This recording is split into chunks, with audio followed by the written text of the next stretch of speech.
welcome to Walk the Pod, your daily walking show where I take my podcast for a walk because I don't have a dog. Get out and into nature with Walk the Pod. It's series 62. I'm absolutely delighted to be back for another fresh series, this time on Ego. Thank you to members of the Walk the Pod Lunchtime Walk Club for voting for our new theme. And we have officially walked through the winter in the UK. Your mileage may vary if you're based in other countries, but it is the most beautiful day in the world. The sun is shining, everything is looking lush and green in the woods. And so, as usual, I'll be trying to tempt you away from your desk for just 10 minutes in nature at lunchtime. And I can promise you that at this time of year, again in the UK, something magical might happen. You might spot a brand new plant that's just about to burst into flower. You might bump into an 8-month-old Labradoodle from down the road out on a lunchtime frolic. And I must say, as we get underway with this series, there will be times in Walk the Pod where you're a bit worried that I sound out of breath. And I just want to reassure you that that is quite normal for this podcast. I am recording whilst walking. I also have quite a chronic respiratory thing, so occasionally I just sound out of breath. Don't panic, dear friends. I have medication for it. I am looking after myself. Just occasionally, though, I might sound a bit out of breath, so apologies in advance for that. If you are joining Walk the Pod at the very beginning of this brand new series, thank you for listening. Thank you for stepping outside and into nature. Walk the Pod is here to keep you on track.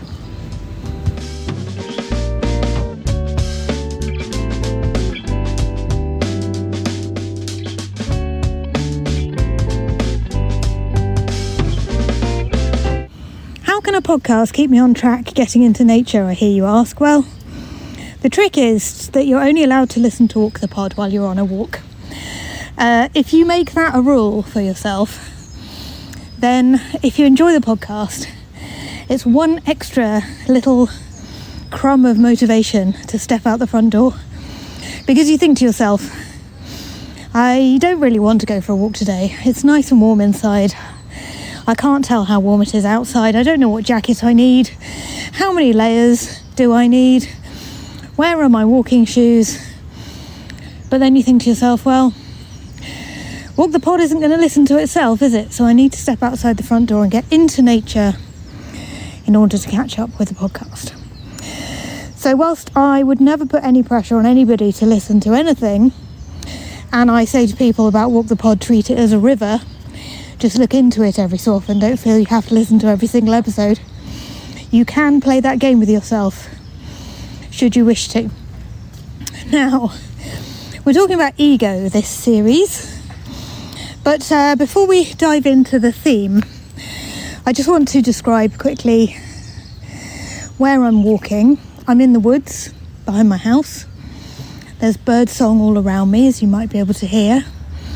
The sunshine is beaming down on the Cannon Hill Common Woods and picking out the flat surfaces of ivy leaves, highlighting tree trunks, and generally just reflecting off a bright blue sky.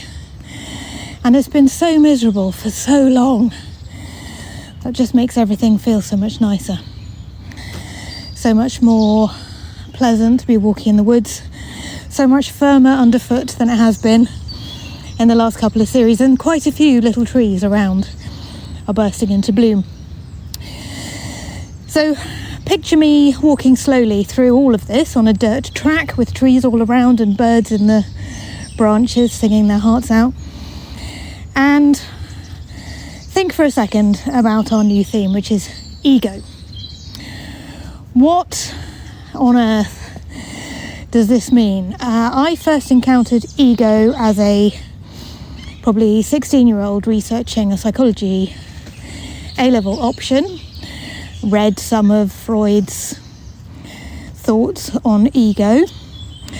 So my very first introduction to it was sort of from a psychiatric point of view, psychological point of view perhaps.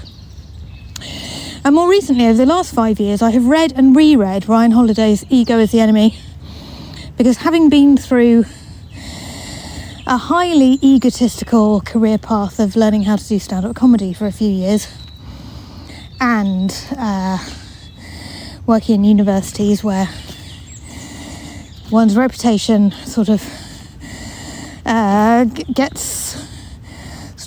goes into the meeting room before you sometimes, and people know what you're going to say before you start talking and sort of assume various things that you might think or say, and those of other people, of course, go before them as well.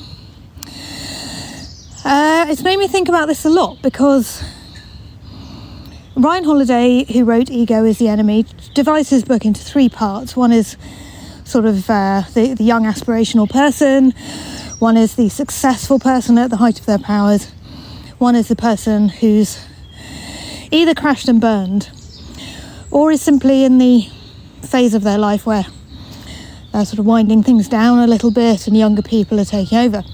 So there's something in there for everybody. And whilst Ryan Holiday writes almost exclusively about world leaders and generals and sports team coaches, there is plenty that you can translate to your own life, unless you happen to be an army general, of course, in there. So I would highly recommend it to you, and just bear in mind that he writes from the perspective of a recovering egomaniac / narcissist, so he hasn't entirely cured himself of all of that, but I think his point is that nobody has. And growing up in a capitalist society where we are buffeted around by the whims of marketers, it works very well for that society if we have a very strong sense of who we are and a strong sense of self, because that way we get to buy things to represent that more clearly to other people. And that is just one of the obstacles that we have to surmount if we are to become less egotistic. But later on in the series I want to bring in a whole new perspective, which is that ego shouldn't exist at all, and it's not as much about trying to tone our own ego down as it is about understanding that ego does not actually really exist, and we're all part of a completely interconnected society without which we would certainly die. So it's the usual light and jovial content as we walk through the woods together, dear friends.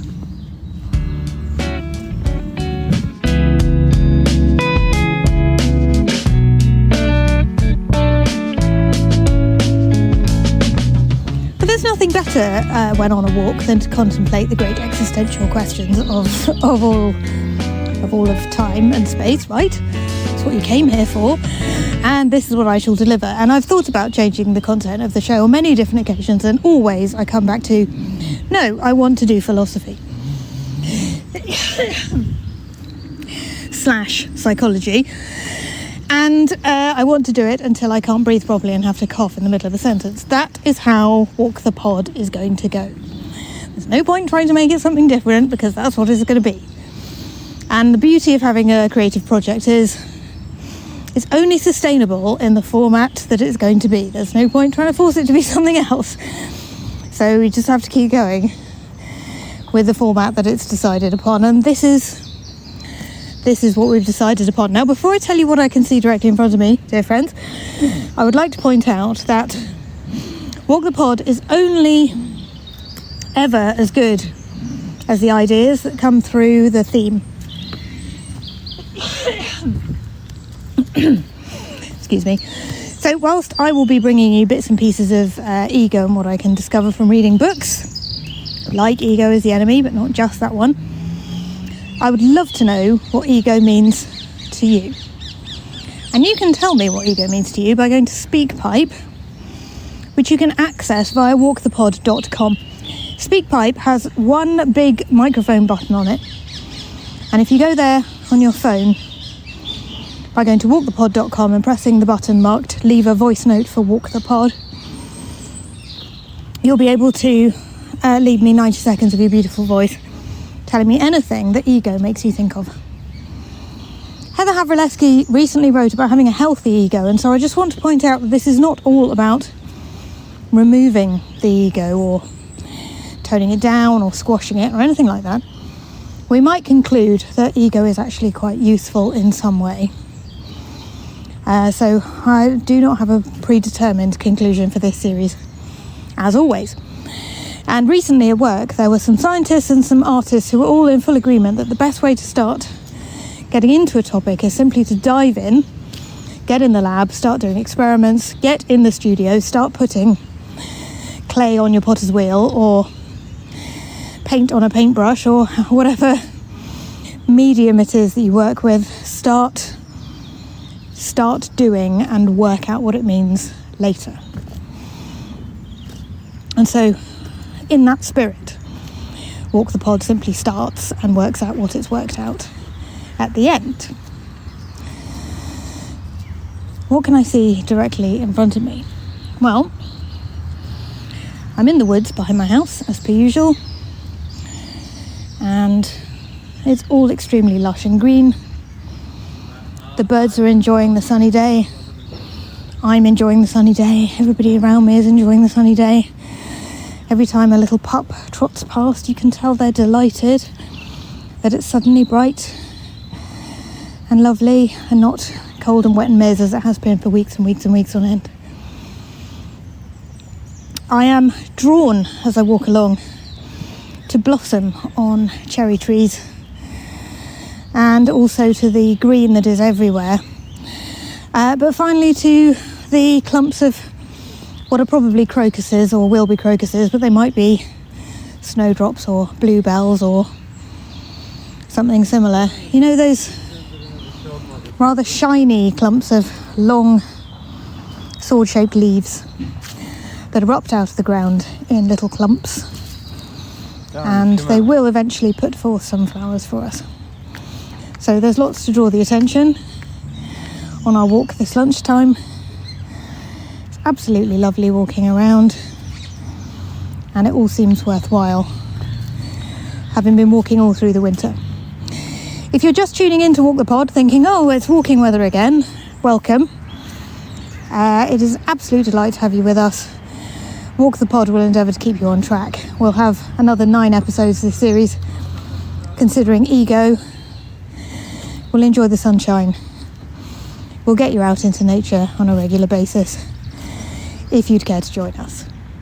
Speak to you tomorrow.